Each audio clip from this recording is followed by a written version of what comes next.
Assalamualaikum warahmatullahi wabarakatuh. Teman-teman yang berbahagia, marilah kita simak sejenak video singkat tentang dua sosok teladan yang luar biasa.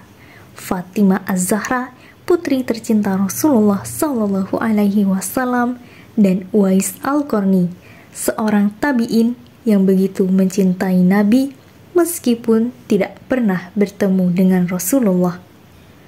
Pada kesempatan kali ini, marilah kita simak bersama keteladanan dan pesan moral yang dapat kita ambil dari kedua tokoh berikut ini, supaya kita memperoleh manfaat dan hikmah dari kisah mereka. Tokoh Fatimah Az-Zahra. Fatimah Az-Zahra adalah putri bungsu Nabi Muhammad SAW dari istri beliau Khadijah binti Khuwailid. Ia lahir sekitar tahun 605 Masehi di Mekah. Fatimah dikenal sebagai wanita yang solehah, penyabar, dan sangat mencintai ayahnya. Ia juga dikenal sangat peduli pada orang miskin dan saling membantu mereka. Fatimah menikah dengan Ali bin Abi Thalib, sepupu Rasulullah. Dan dari pernikahan ini lahirlah Hasan dan Husain yang menjadi cucu kesayangan Nabi. Fatimah menjadi teladan utama bagi kaum muslimah dalam hal akhlak, kesederhanaan, dan ketakwaan. Ia wafat sekitar 6 bulan setelah wafatnya Rasulullah pada usia sekitar 27 tahun dan dimakamkan di Madinah. Keutamaan Fatimah Az-Zahra. Bagian dari Rasulullah disebutkan dalam hadis riwayat Bukhari yang artinya, Fatimah adalah sebagian daripadaku. Barang siapa ragu terhadapnya, berarti ragu terhadapku, dan membohonginya adalah membohongiku. Pemimpin wanita seluruh alam disebutkan dalam hadis riwayat Bukhari yang artinya, tidakkah engkau senang jika engkau menjadi penghulu bagi wanita seluruh alam? Wanita terbaik dari umat ini disebutkan dalam hadis riwayat Bukhari Muslim yang artinya, wahai Fatimah, tidakkah Anda puas menjadi sayyidah, wanita paling mulia dari wanita sedunia, atau wanita tertinggi dari semua wanita umat ini, atau wanita mukmin.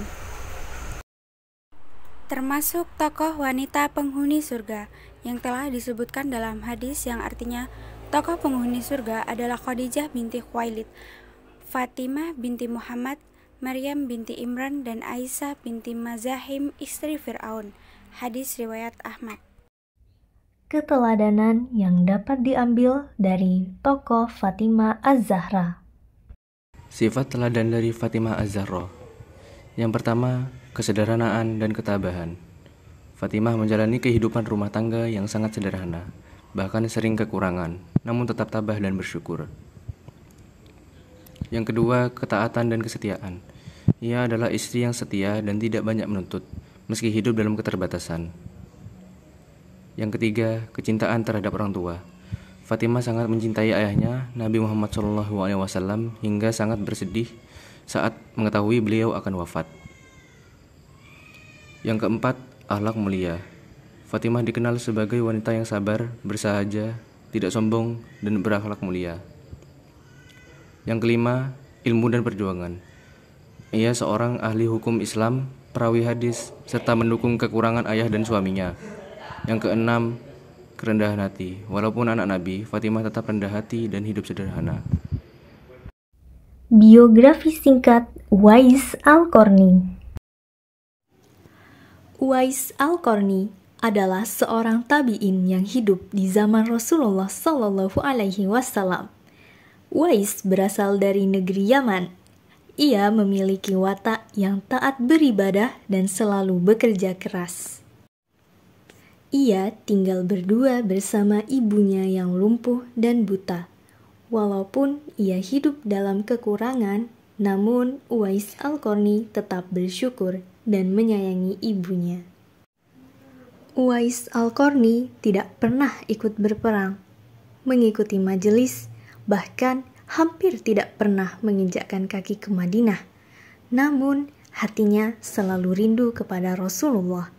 Uwais Al-Qarni rela menggendong ibunya sejauh ribuan kilometer menuju Mekah dengan harapan mendapatkan ridho Allah Subhanahu wa Ta'ala.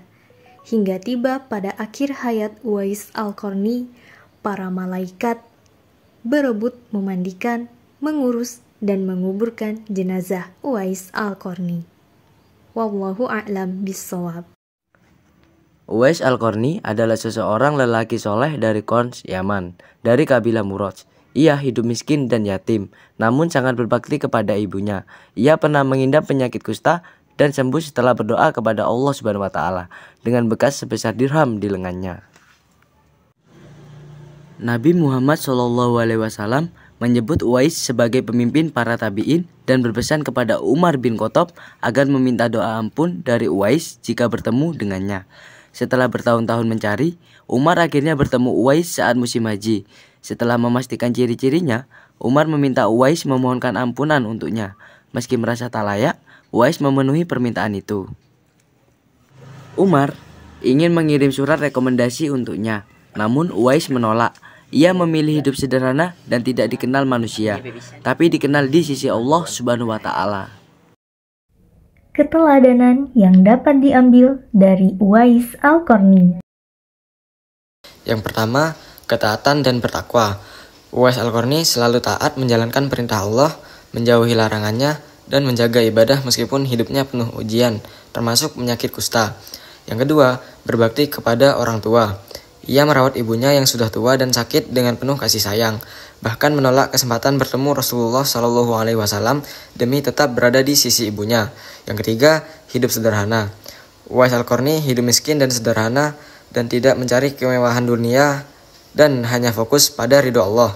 Yang keempat, ikhlas dan ikhtiar. Semua amalnya dilakukan tanpa ingin dipuji manusia. Ketiga, orang mengetahui keutamanya, ia berusaha menghindari ketenaran.